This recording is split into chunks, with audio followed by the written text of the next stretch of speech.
Dawn crept across the Carter homestead like a whispered prayer, painting the Montana sky in shades of hope and memory.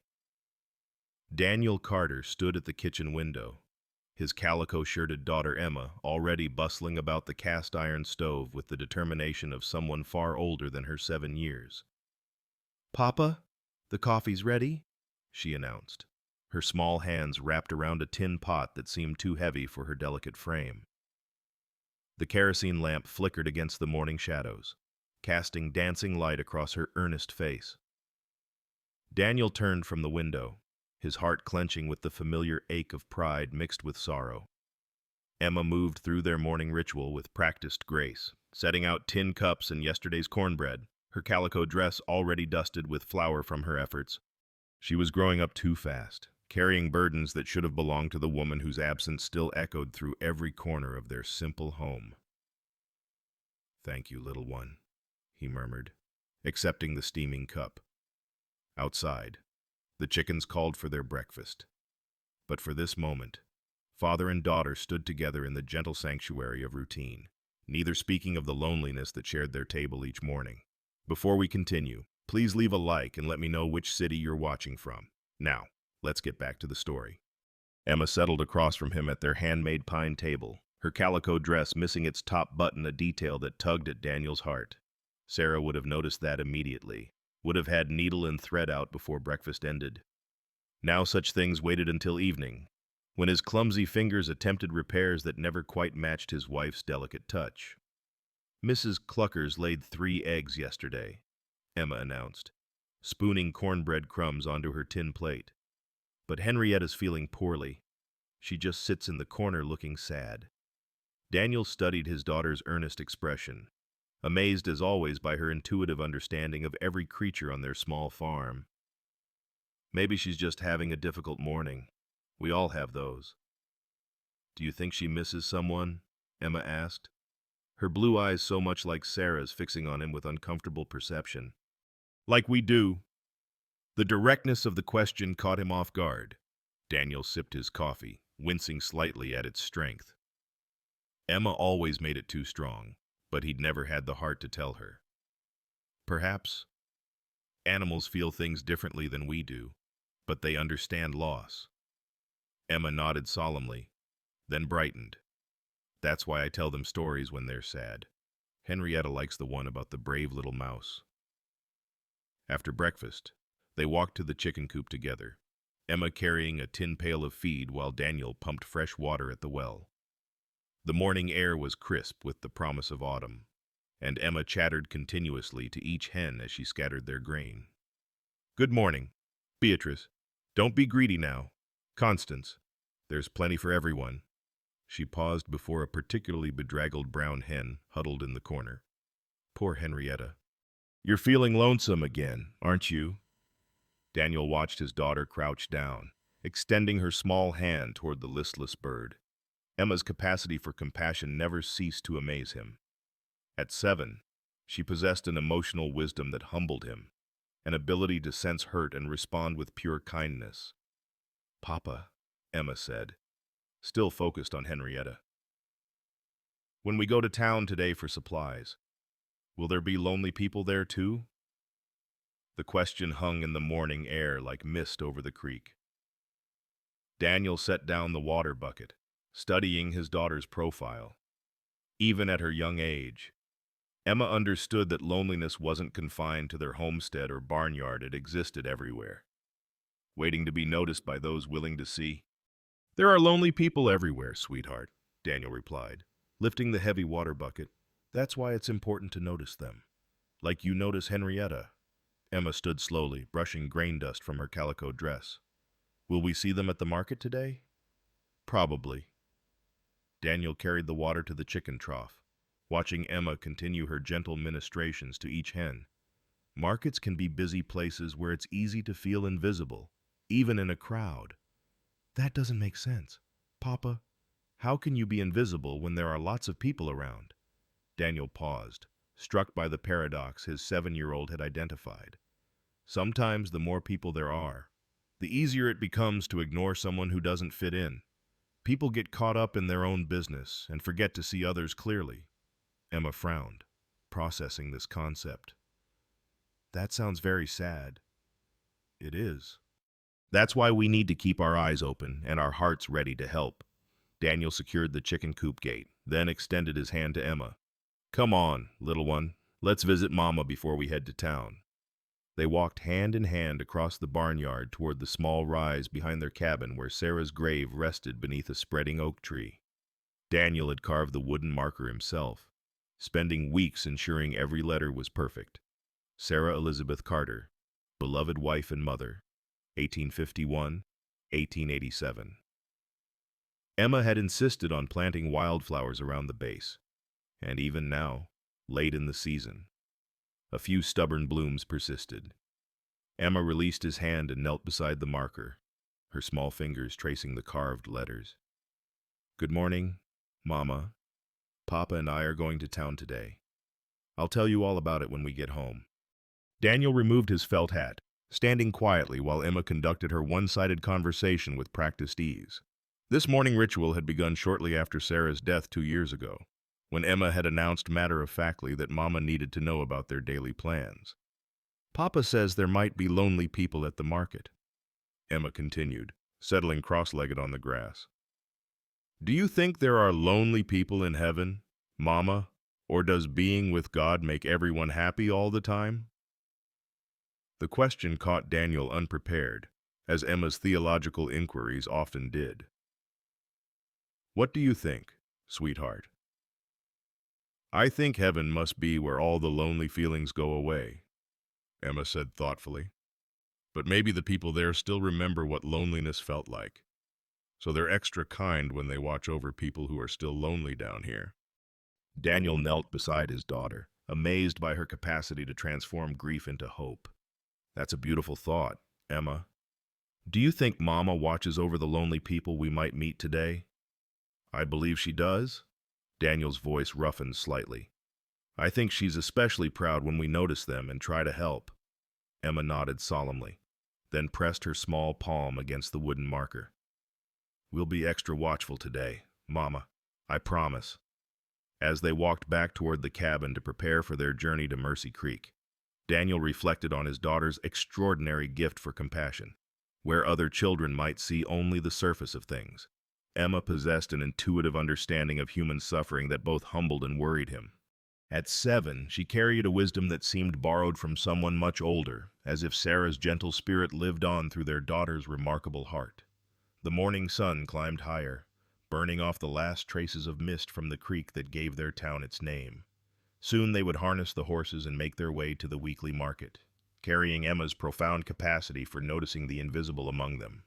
An hour later, Daniel helped Emma climb onto the wagon seat, her button-up boots clicking against the wooden wheel spokes.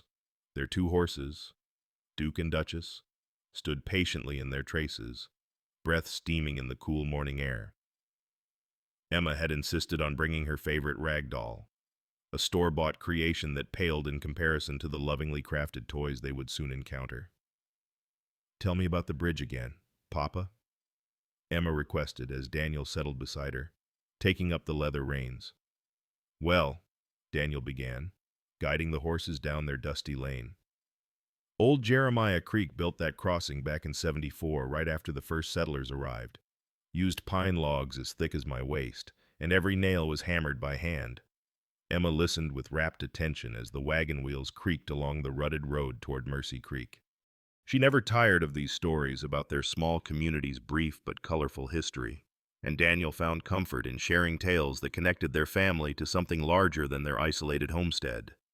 The countryside rolled past them in autumn splendor, golden wheat fields waiting for harvest, cattle grazing on hillsides painted with amber grass, and the distant mountains standing like silent sentinels against the vast Montana sky.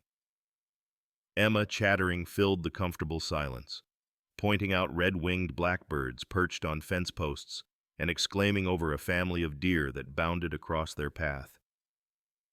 Look, Papa, do you think they're going to the market too? She asked, watching the deer disappear into a grove of cottonwoods. I suspect they're more interested in finding their breakfast than buying supplies, Daniel replied, smiling at his daughter's whimsical imagination. As they crested the hill overlooking Mercy Creek, the sounds of the weekly market drifted up to meet them, vendors calling their wares, children laughing, and the general bustle of a community gathering for commerce and conversation. The town spread below them like a patchwork quilt, with the market square at its center surrounded by neat frame buildings and white-painted churches. Daniel guided the wagon down Main Street, nodding to neighbors and acquaintances as they passed. Emma waved enthusiastically at everyone, whether she knew them or not, her natural friendliness drawing smiles from even the most reserved townspeople. The market square buzzed with activity. Farmers displayed late-season vegetables in hand-woven baskets, their wives offered preserves and fresh-baked pies, and children darted between the stalls clutching penny candy from glass jars. Daniel secured their horses at the hitching post, then lifted Emma down from the wagon seat. "Remember to stay close," he cautioned. But Emma was already absorbed in the colorful spectacle around them. That's when they saw her. Rosa Whitmore sat alone on a wooden crate at the market's edge, a collection of exquisitely crafted ragdolls arranged on a threadbare blanket before her. Even from a distance, Daniel could see the extraordinary detail in her work, each doll lovingly constructed with careful attention to facial expressions, clothing, and accessories. Her own appearance was unremarkable by comparison, a woman of ample proportions wrapped in a faded shawl, her graying hair pinned back severely, her posture suggesting someone accustomed to disappointment. Emma tugged on Daniel's sleeve. "Papa, look at those beautiful dolls." But as they watched, a well-dressed woman approached Rosa's display with her young daughter in tow. The woman picked up one of the dolls, examining it with exaggerated distaste. "Goodness, Millicent," the woman said loudly enough for nearby vendors to hear. "What peculiar-looking toys. They're as plump as their maker." She dropped the doll back onto the blanket with deliberate carelessness. "Come along, dear. We'll find something more appropriate at Mrs. Henderson's booth." Rosa's face reddened, but she said nothing, simply reaching out to straighten the discarded doll with trembling hands. The cruelty was just beginning. A group of boys, emboldened by the woman's public dismissal, began pointing and snickering. One picked up a dirt clod and threw it near Rosa's feet, while another called out, "Hey, lady, your dolls are as fat and ugly as you are." Daniel felt Emma's small hand tighten in his own as they witnessed the escalating harassment. Several mothers hurried past Rosa's display, pulling their children away as if her presence might somehow contaminate them. Each dismissal, each cruel comment, each deliberate avoidance struck Rosa like a physical blow, yet she maintained her dignity, quietly rearranging her dolls and keeping her eyes downcast. "Papa," Emma whispered, her voice thick with distress, "why are they being so mean to her?" Daniel's jaw tightened as he watched Rosa carefully wrap one of her dolls in soft cloth, her movements gentle despite the tears now flowing freely down her weathered cheeks.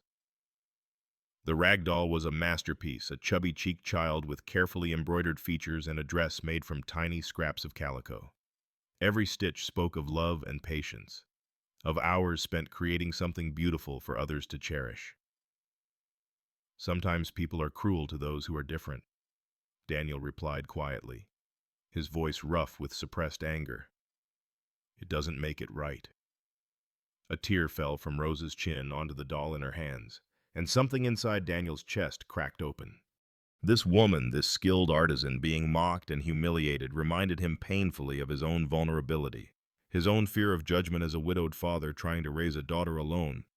Emma stepped forward, her young voice cutting through the market noise with startling clarity. "Papa, can she come with us?" The question hung in the air like a bell's chime, pure and resonant and impossible to ignore. Rosa looked up for the first time, her swollen eyes meeting Emma's earnest gaze across the dusty market square. Several nearby vendors stopped their conversations, turning to stare at the small girl who had dared to suggest what none of them had been willing to consider.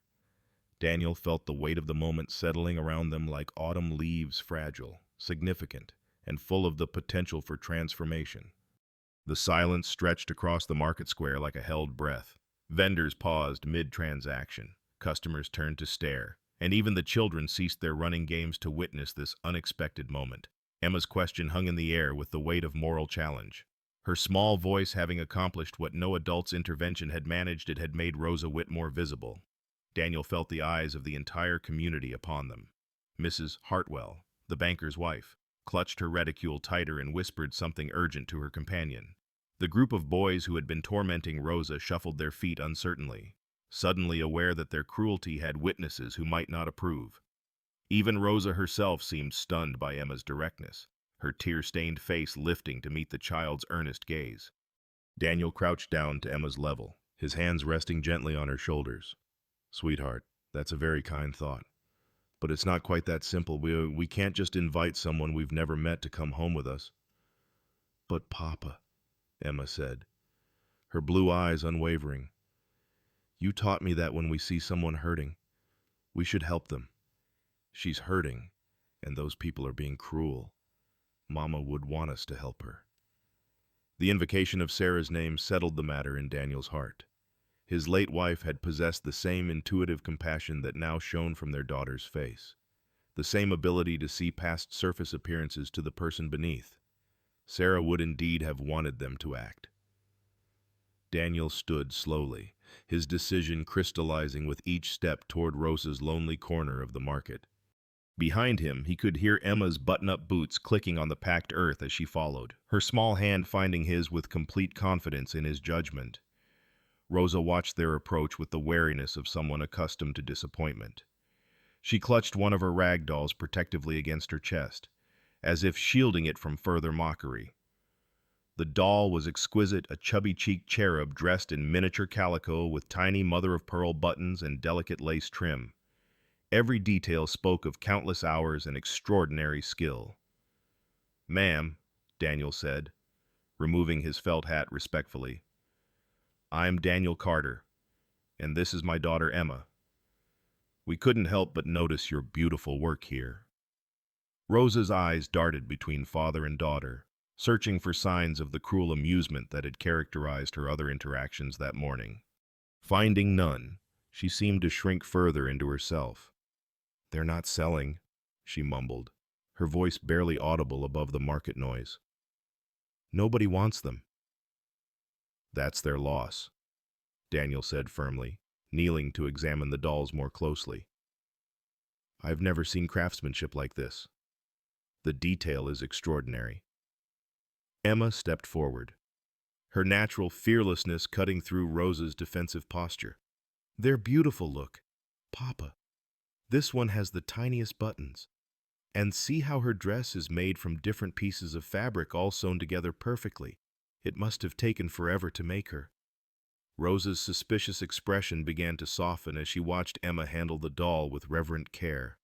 She has 14 pieces in that dress," Rosa said hesitantly, each piece hand-stitched and pressed. "The buttons came from my mother's collection. She saved them for 40 years. "Your mother had excellent taste," Daniel observed, noting the intricate workmanship that spoke of both skill and patience. "These aren't just toys.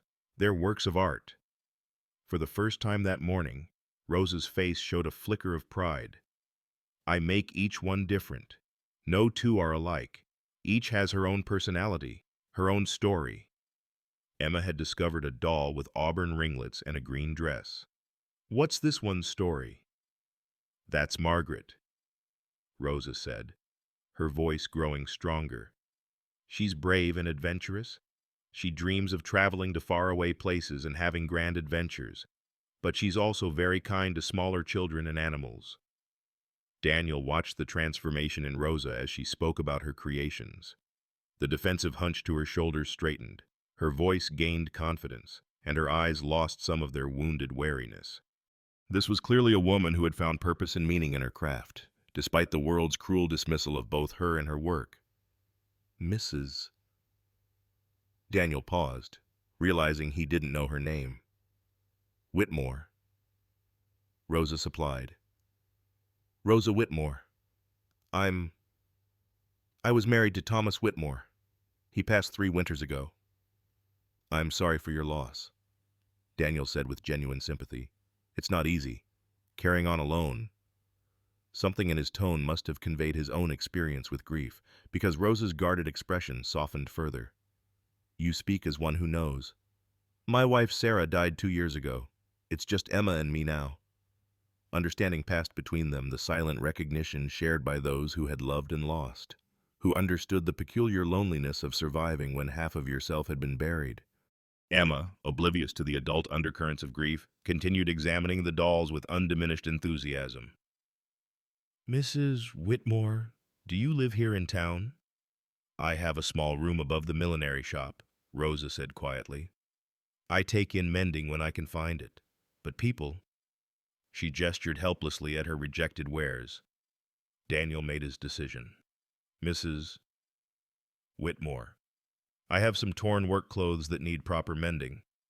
Emma has outgrown several dresses that could use alteration. Would you consider coming out to our place for a few days? We have a spare room, and I could pay you fairly for the work. Rosa's eyes widened with surprise and something that might have been hope. You would trust me in your home with your daughter. Emma is an excellent judge of character, Daniel said, glancing at his daughter, who was now holding Rosa's hand with complete naturalness. And anyone who can create such beautiful things clearly has a gentle soul. Tears welled in Rosa's eyes, not the bitter tears of humiliation from earlier, but something softer and more fragile. I don't know what to say. Say yes, Emma piped up, her voice matter-of-fact. We have lots of room, and I could help you with the sewing. I'm still learning, but I'm very careful with needles. Rosa looked down at the small hand clasped trustingly in hers, then at Daniel's kind face, and finally at the scattered remains of her failed morning at market. Slowly, carefully, as if afraid the offer might evaporate, she began gathering her dolls. Yes, she whispered. Yes, I would be grateful for the work. Daniel helped her pack her dolls into a worn cardboard suitcase tied with rope, while Emma chattered excitedly about their farm and all the things she wanted to show Mrs. Whitmore. As they loaded Rosa's few possessions into the wagon bed lined with fresh hay, Daniel caught sight of Mrs. Hartwell's disapproving frown from across the square. Let them disapprove, he thought firmly. Emma's moral clarity had shown him the path forward, just as Sarah's had always done. Some things were more important than social approval: kindness, compassion, and the simple recognition of human worth among them. As they drove away from the market, Emma chattering happily between her father and their new passenger, Daniel felt the rightness of the decision settle around them like a blessing. The wagon wheels crunched softly on the gravel path leading to the Carter homestead, and Rosa found herself holding her breath as the simple farm buildings came into view. After the harsh rejection at the market, this place seemed almost impossibly welcoming: the neat cabin with its covered porch, the well-tended garden still showing late autumn vegetables, the red barn with its fresh coat of paint, and everywhere the sense of a home lovingly maintained. There's our house, Emma announced proudly, pointing toward the cabin. Papa built the porch swing himself, and we have the nicest well water in all of Mercy Creek Valley. Wait until you taste it, Mrs. Whitmore. Rosa clutched her worn shawl tighter around her shoulders, suddenly aware of how shabby she must appear against this backdrop of humble prosperity. Her threadbare dress and patched shoes seemed to announce her circumstances more loudly than any words could. What had she been thinking? Accepting charity from strangers? They would surely realize their mistake once they saw her properly in daylight. Daniel guided the horses to a stop near the front porch and immediately moved to help Rosa down from the wagon. His hands were gentle but firm as he steadied her descent, treating her with a courtesy she hadn't experienced in years. When had anyone last helped her from a wagon? When had anyone treated her as if she were worthy of such consideration? "Let me get your bag," he said, reaching for her cardboard suitcase before she could protest. "Oh, I can manage," Rosa began, but Daniel was already lifting it carefully from the wagon bed. "Nonsense. You're a guest in our home, Mrs. Whitmore. We'll treat you as such." The word guest hit Rosa like a physical blow. Not burden, not charity case, not unwelcome obligation guest. She blinked rapidly, fighting back the tears that seemed always ready to fall these days. Emma bounded ahead to open the front door, her excitement infectious. "Come see inside. We have the prettiest parlor, and Papa made most of the furniture himself. He's very good with his hands." The interior of the cabin was simple but spotlessly clean, furnished with handmade pieces that spoke of both skill and care. A patchwork quilt draped over the horsehair sofa, its colors warm and inviting. Hand-braided rugs covered the wooden floors, and the mantelpiece held a collection of books and a daguerreotype of a lovely woman with Emma's eyes and gentle smile. "That's Mama," Emma said, following Rosa's gaze to the photograph. "She was beautiful. Wasn't she? Papa says I have her eyes, but I think I have his stubborn chin." Rosa studied the photograph, seeing in Sarah Carter's face the kind of gentle strength that had clearly shaped this household. "She was indeed beautiful. You're very fortunate to have such a lovely memory of her."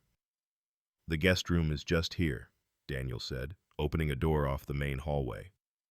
"It's not large, but it's comfortable." Rosa stepped into the small room and gasped. A double bed dominated the space, covered with a pristine patchwork quilt in shades of blue and yellow.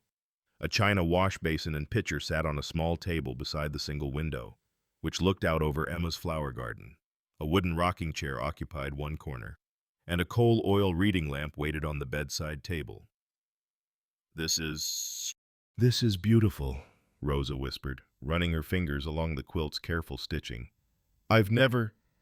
That is, it's far too nice for someone like me." "Nonsense," Daniel said firmly, setting her suitcase on the trunk at the foot of the bed. "This room has been waiting for the right guest. I'm glad it's finally being used properly." Emma appeared in the doorway, clutching her store-bought Ragdoll, a sadly inferior creation compared to Rosa's masterpieces. "Mrs. Whitmore, would you like to see my favorite hiding spots after you get settled? I have a special place down by the creek where I go to think important thoughts." The child's eager acceptance touched Rosa deeply. When had anyone been excited by her presence? When had anyone wanted to share their treasures with her? "I would be honored, dear one," Rosa managed, her voice thick with emotion. An hour later, after Rosa had unpacked her few belongings and marveled privately at the luxury of a clean wash basin and soft towels, Emma conducted her on a tour of the property. The little girl's enthusiasm was boundless as she showed Rosa the chicken coop, introducing each hen by name, the vegetable garden where late tomatoes still clung to their vines, and finally the special spot by the creek where smooth stones created a natural seat. "This is where I come when I miss Mama most," Emma confided, settling beside Rosa on the sun-warmed rocks.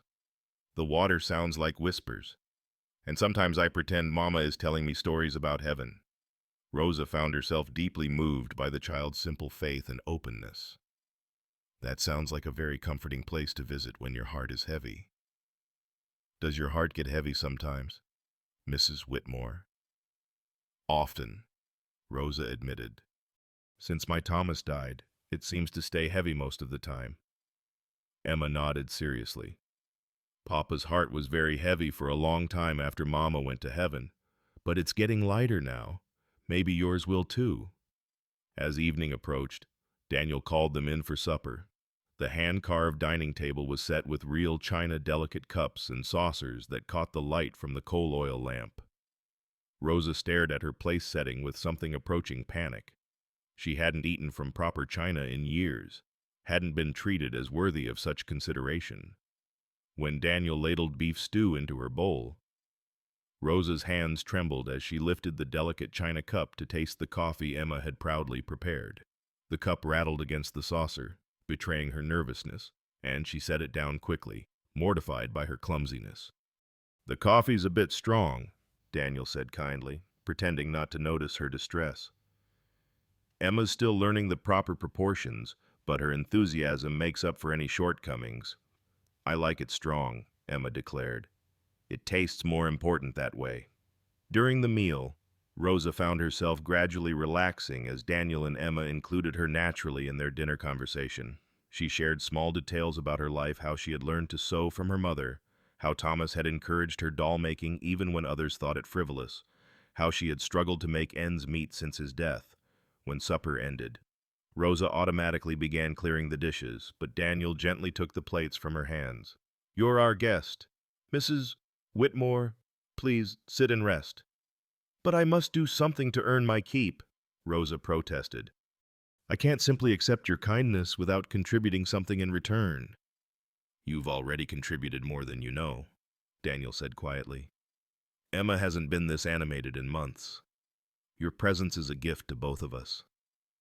Later, as evening settled over the homestead, Rosa sat on the front porch in the wooden rocking chair, watching Daniel help Emma with her nightly ablutions through the open cabin door. The domestic scene, father patiently braiding his daughter's hair, listening to her prayers, tucking her into bed with gentle kisses, filled Rosa with a bittersweet ache. This was what family looked like.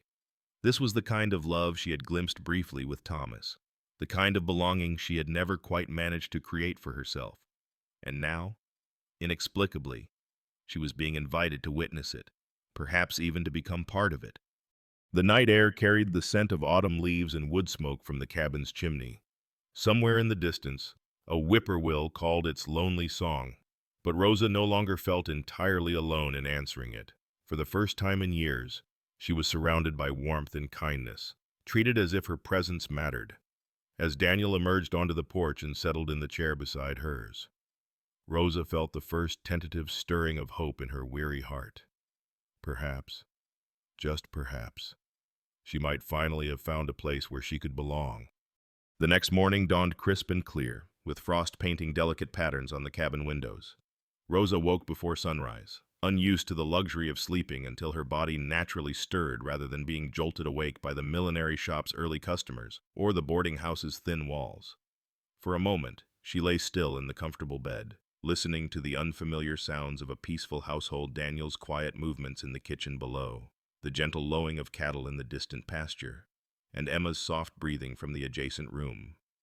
When Rosa finally descended to the kitchen, she found Daniel preparing breakfast with the same patient care she had observed the evening before. His work shirt, she noticed immediately, bore a jagged tear along the left shoulder seam, the kind of damage that came from catching on fence wire or barn equipment. "Good morning, Mrs. Whitmore," Daniel greeted her warmly. "I hope you slept well." "Better than I have in months," Rosa admitted, accepting the cup of coffee he offered. "Your home has a peaceful quality that settles the spirit." Emma appeared moments later, her hair sleep-tousled, but her eyes bright with excitement for the new day. "Mrs. Whitmore, I dreamed about your beautiful dolls last night. They were all having a tea party together, and they invited me to join them." "That sounds like a delightful dream," Rosa smiled, struck again by the child's vivid imagination and open heart.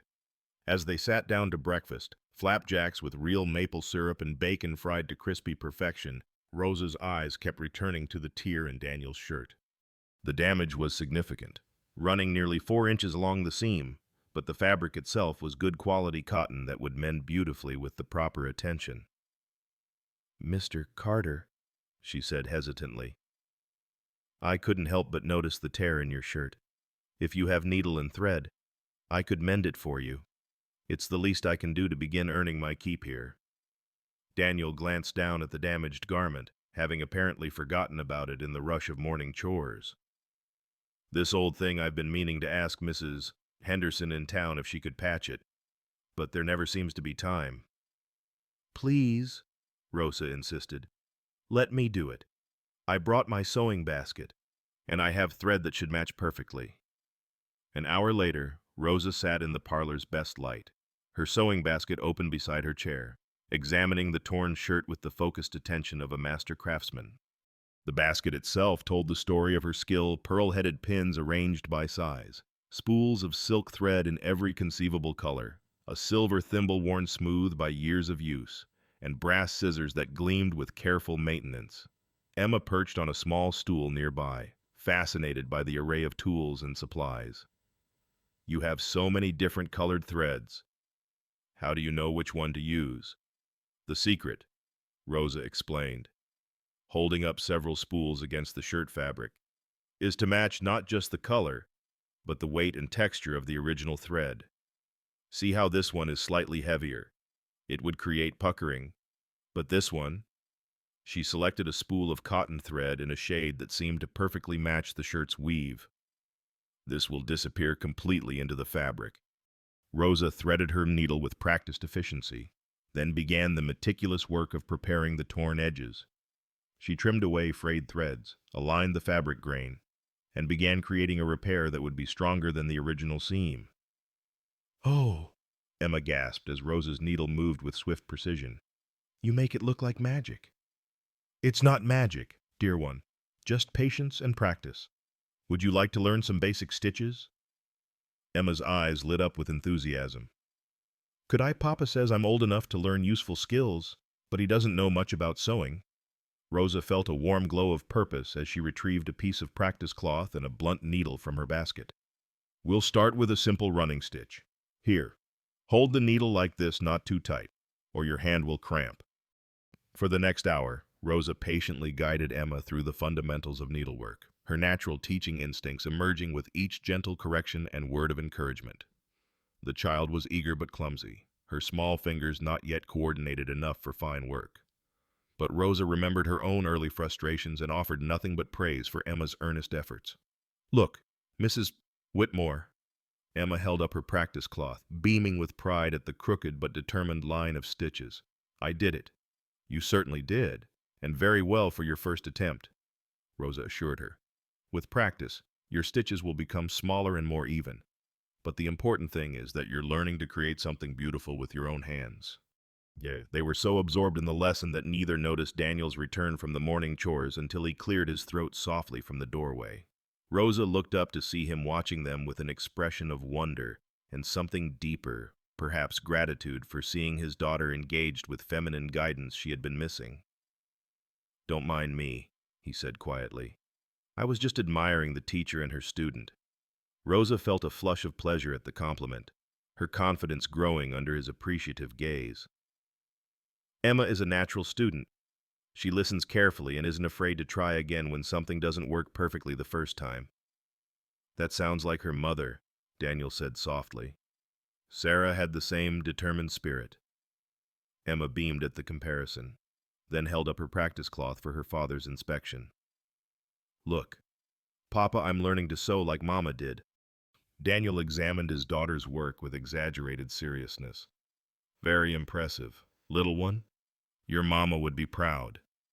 Rosa returned to her work on the torn shirt, her needle moving in tiny, precise stitches that gradually closed the gap in the fabric.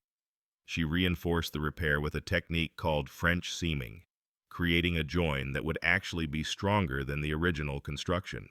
As she worked, she was acutely aware of Daniel watching her hands with growing amazement. When she finally finished and held up the shirt for inspection, Daniel's reaction was everything she had hoped for. He took the garment in his hands, examining the repaired area with incredulous wonder. "I can barely see where the tear was," he marveled, running his fingers over the repair. "This is extraordinary work. Mrs. Whitmore, you didn't just mend it, you made it better than new." Rosa's heart swelled with pride at his genuine amazement. "It's just a matter of taking proper care with the details. Most people rush through mending work, but if you take the time to do it correctly, the repair becomes invisible." "This isn't just mending," Daniel said, still examining the shirt. "This is artistry. Your skill level is far beyond anything I've seen." Emboldened by his praise and Emma's eager attention, Rosa reached into her sewing basket and withdrew a small piece of linen displaying her finest embroidery work, a spray of wildflowers so delicately stitched they seemed to bloom from the fabric itself. The colors were subtle but vivid, achieved through the use of silk threads in dozens of different shades, and the technique was so refined that each petal and leaf appeared dimensional. Daniel took the embroidery sample with reverent care, holding it up to the window light where the silk threads caught the sunshine and seemed to glow from within. "Good Lord," he breathed. "This is museum-quality work. You could sell pieces like this to wealthy families in Denver or San Francisco." "Thomas used to say the same thing," Rosa said quietly, her voice thick with memory. But who would buy such work from someone like me? I'm hardly the sort of person wealthy ladies would trust with their fine linens. That's their foolishness, not your failing, Daniel said firmly. Talent like this doesn't depend on social standing or appearance. This is the work of a true artist. Emma, meanwhile, had discovered another treasure in Rosa's basket, a piece of tatting so fine it looked like frozen lace. Mrs. Whitmore, how do you make something so delicate? It looks like spider webs made of snow. Rosa laughed, the sound lighter and more joyful than it had been in years. That's tatting, dear one. It's made with a shuttle and fine cotton thread. Perhaps when you've mastered basic sewing stitches, I could teach you the fundamentals. As the afternoon wore on, Rosa found herself completely at ease, sharing stories of her craft while teaching Emma increasingly complex stitches. Daniel returned to his work but frequently found reasons to pass through the parlor, and Rosa was aware of his admiring glances at both her skill and her patient interaction with his daughter. For the first time in years, Rosa felt valued not just for what she could do, but for who she was. Her talents, so long dismissed and undervalued, were being recognized and appreciated. More than that, she was discovering the joy of teaching, of passing on skills that had given her life meaning and purpose. As evening approached and Emma's eyelids began to droop over her sewing, Rosa carefully gathered the child's practice work and tucked it into her sewing basket alongside her own tools. Tomorrow we'll work on backstitch, she promised. It's a bit more challenging, but I think you're ready for it. Emma's sleepy smile was radiant with anticipation, and Rosa felt her heart expand with unfamiliar happiness. She was needed here, truly needed, not just for mending and repairs, but for the knowledge and care she could offer. For the first time since Thomas's death, Rosa dared to imagine a future that held more than mere survival, a future where her gifts were treasured and her presence brought joy rather than embarrassment. Daniel's warm smile as he helped Emma prepare for bed confirmed what Rosa was beginning to hope. She had found more than temporary shelter. She had found a place where her true worth could finally shine. 3 weeks had passed since Rosa's arrival at the Carter homestead, and the autumn days had taken on a rhythm of quiet contentment that none of them wanted to disturb. Each morning brought new sewing lessons for Emma, whose stubborn determination reminded Rosa increasingly of her late mother's persistent spirit. Each afternoon found Rosa working on mending projects for Daniel. Though she had long since completed the original repairs that had brought her to their home, Daniel had made no mention of her departure, and Rosa had not raised the subject, though she knew this peaceful interlude could not last forever. She was acutely aware that her presence in their home remained a subject of speculation and gossip in Mercy Creek, particularly among the ladies who had witnessed their unusual departure from the market that fateful morning. The reminder came in the form of Mrs. Henderson, who arrived at the Carter farm on a crisp Tuesday morning under the pretext of delivering Emma's ordered hair ribbons. Rosa was hanging laundry on the line behind the cabin when she heard the approaching wagon, and she instinctively retreated toward the kitchen door, not wanting to cause Daniel any embarrassment with his neighbors. Through the open window, she could hear the conversation that followed Mrs. Henderson's pointed questions about the arrangement Daniel had made with that woman. Her thinly veiled suggestions that Emma needed proper feminine influence rather than the companionship of someone so clearly beneath their station. Rosa's face burned with shame as she listened to Daniel's patient but firm defense of her character and contributions to their household. Mrs. Whitmore has been a blessing to our family, Daniel said clearly. Emma has learned more about domestic skills in 3 weeks than in the past 2 years, and Mrs. Whitmore's needlework is the finest I've ever seen. Oh, I'm sure she's competent enough at basic mending, Mrs. Henderson replied with dismissive superiority. But Daniel, you must consider Emma's future. She needs to learn proper social graces, not just handicrafts. The word handicrafts struck Rosa like a physical blow. All her skill, all her artistry, dismissed as mere manual labor by someone who probably couldn't darn a stocking properly. That evening, as Rosa sat quietly in the parlor working on a complex piece of whitework embroidery, Daniel broached the subject that had been weighing on all their minds. Mrs. Whitmore, he began carefully. The town's harvest festival is this Saturday. It's the biggest social gathering of the year, with displays of everyone's finest work preserves, needlework, wood carving, everything the community has accomplished during the growing season. Rosa's needle paused in mid-stitch. She had heard about the harvest festival from Emma's excited chatter, but had assumed she would remain quietly at the farm while Daniel and Emma attended the celebration. "That sounds lovely," she said neutrally, not meeting his eyes. "I was hoping," Daniel continued, "that you might consider entering some of your work in the competition. The Ladies' Auxiliary sponsors a needlework category, and I truly believe your pieces would win every prize they offer." Rosa's hands began to tremble, and she set down her embroidery hoop. "Mr. Carter, you've been very kind, but I think we both know how the ladies of Mercy Creek regard me. I have no desire to subject myself or you and Emma to further public humiliation." Emma looked up from her own sewing practice, her young face creased with concern.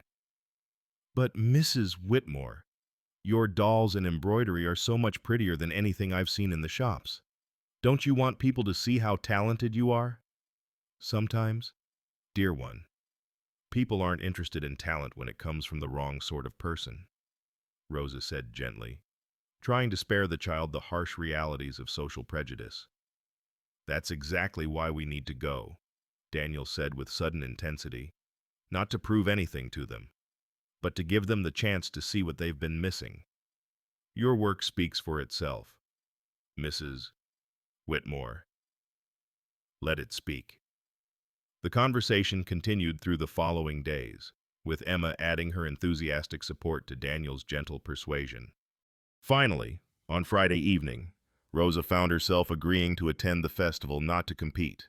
She insisted, but simply to accompany Daniel and Emma and perhaps demonstrate basic quilting techniques at the Ladies' Auxiliary booth.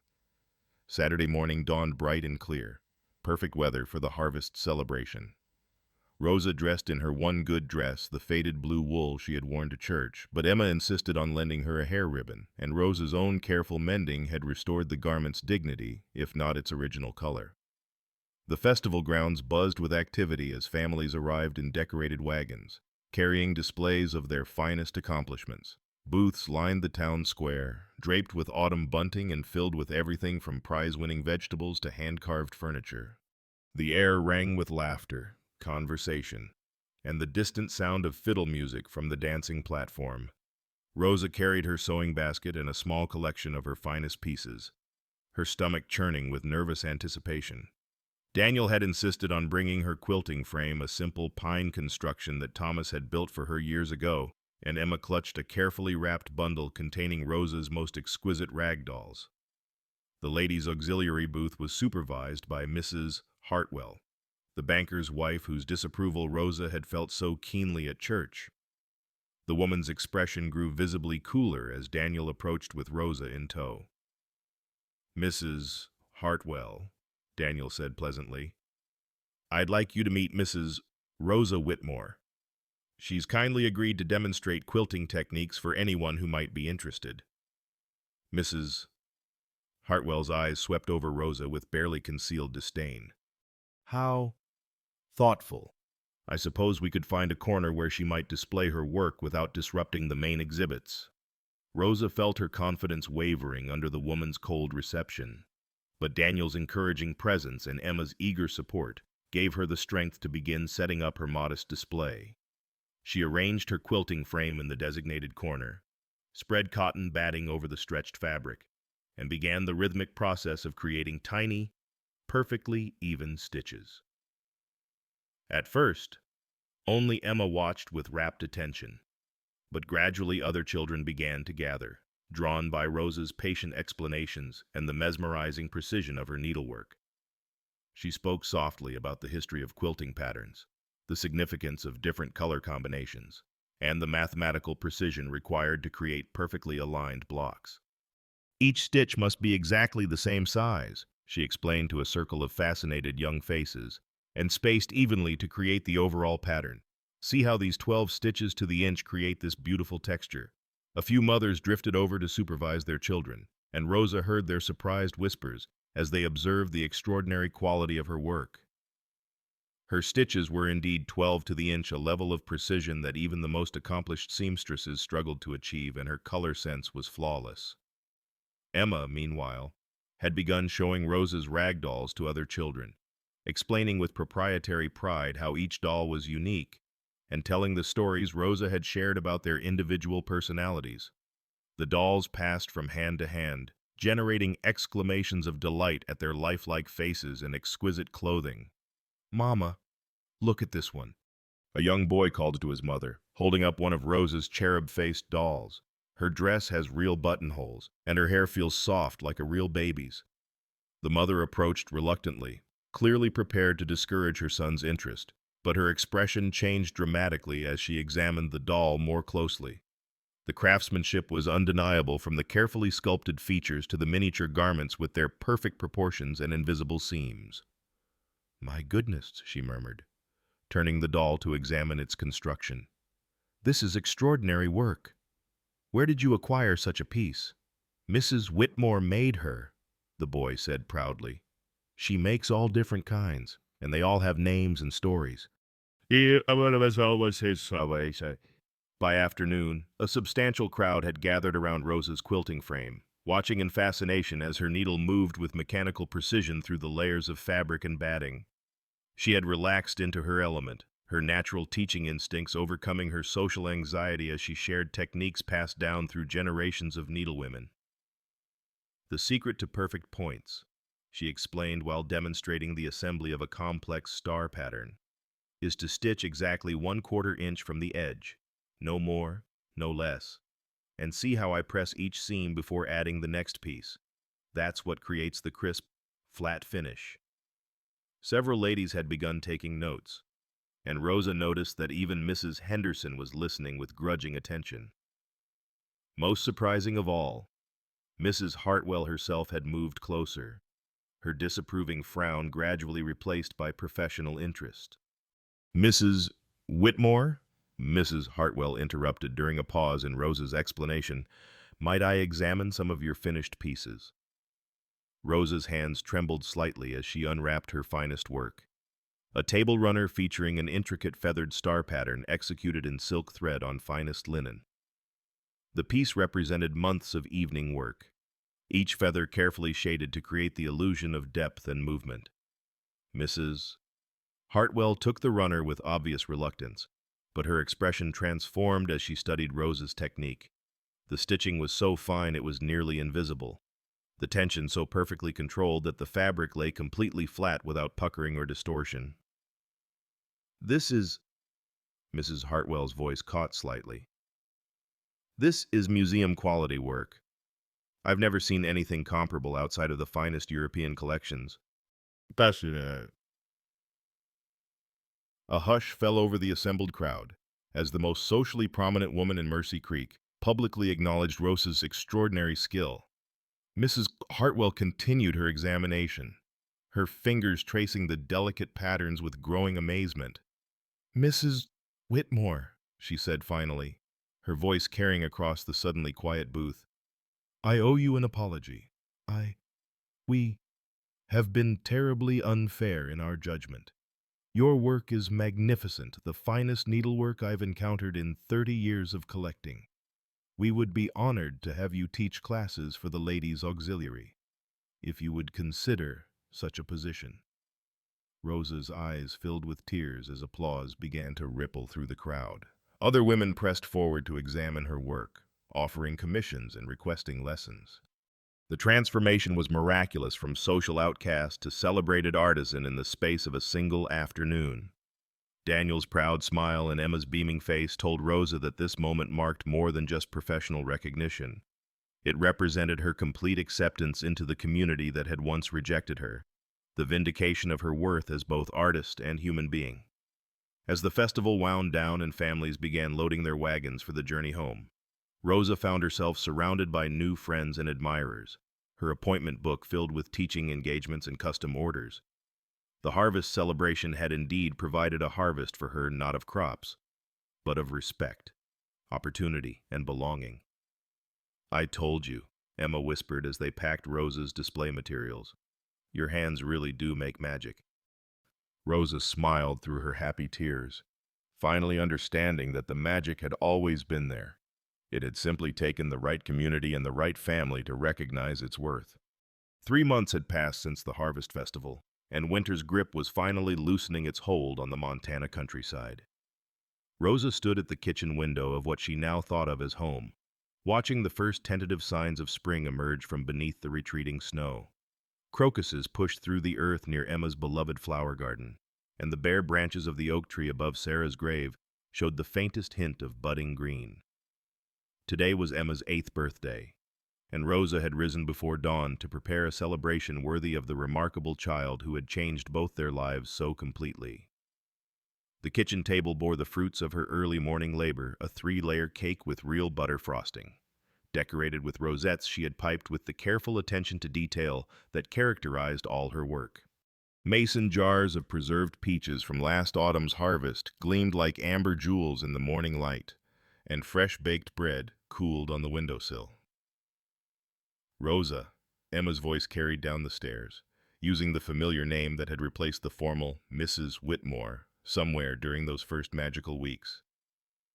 "Is it time yet? I can smell something wonderful." "Not quite yet. Birthday girl," Rosa called back, smiling at the child's barely contained excitement. "Give your papa a few more minutes to finish the morning chores." Rosa moved through the familiar kitchen with the confidence of someone who truly belonged. Her sewing machine, a foot-powered singer that Daniel had surprised her with at Christmas, occupied a place of honor in the sunny alcove off the parlor, surrounded by bolts of fabric in every conceivable color and pattern. Her order book, thick with commissions from the ladies of Mercy Creek and beyond, sat open to today's page, filled with requests for everything from christening gowns to wedding quilts. The transformation in her circumstances still seemed miraculous when Rosa paused to consider it. After the Harvest Festival, word of her extraordinary skill had spread far beyond their small community.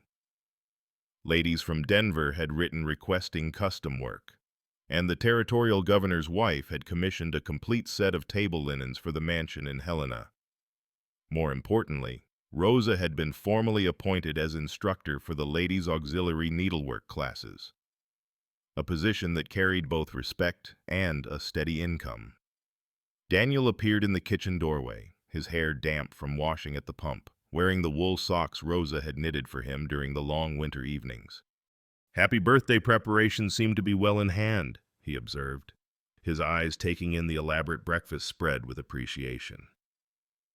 "I may have gotten a bit carried away," Rosa admitted, suddenly self-conscious about the abundance before them.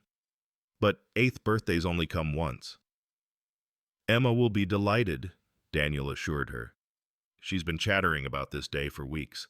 I think she's more excited about sharing it with you than about her actual gifts." The warmth in his voice made Rosa's heart flutter in a way that had become familiar over the winter months.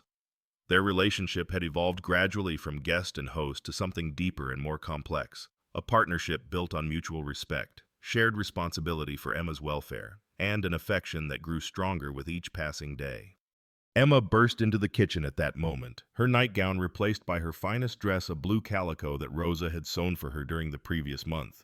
The child's face glowed with birthday excitement as she took in the elaborate preparations.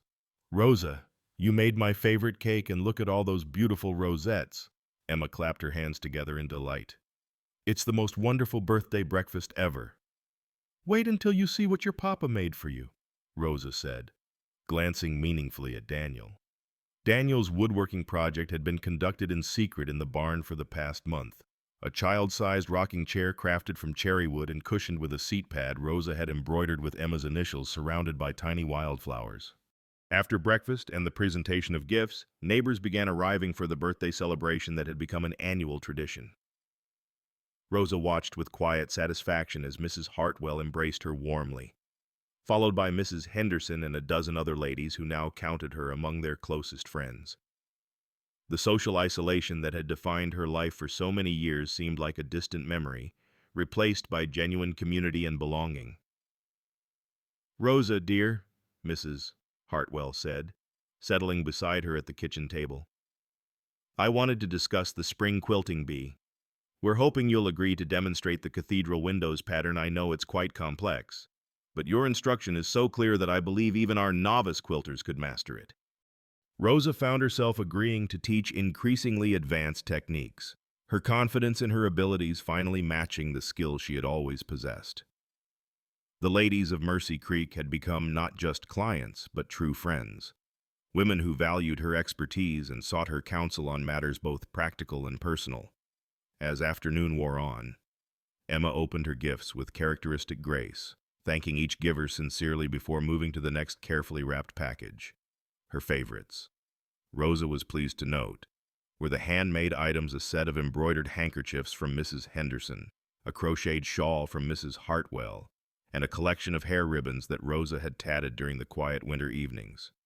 "This last one is special," Emma announced, retrieving a flat package wrapped in brown paper. "It's for Rosa, from me." Rosa's hands trembled as she unwrapped the gift, revealing a sampler worked in Emma's careful stitches. The words, "Home is where love lives," were surrounded by a border of roses and daisies, each flower painstakingly executed despite the child's still developing skills. "Emma," Rosa whispered, her voice thick with emotion, "this is the most beautiful gift I've ever received." "I've been working on it since Christmas," Emma said proudly. "Mrs. Hartwell helped me with the letters, but I did all the flowers myself. Do you really like it?" Rosa gathered the child into her arms, unable to speak for a moment. The sampler represented more than just needlework. It was Emma's declaration that Rosa belonged here, that the three of them had become a true family bound not by blood but by choice and love. As evening approached and the last guests departed, Rosa found herself on the front porch swing with Daniel and Emma, watching the sunset paint the Montana sky in shades of gold and rose.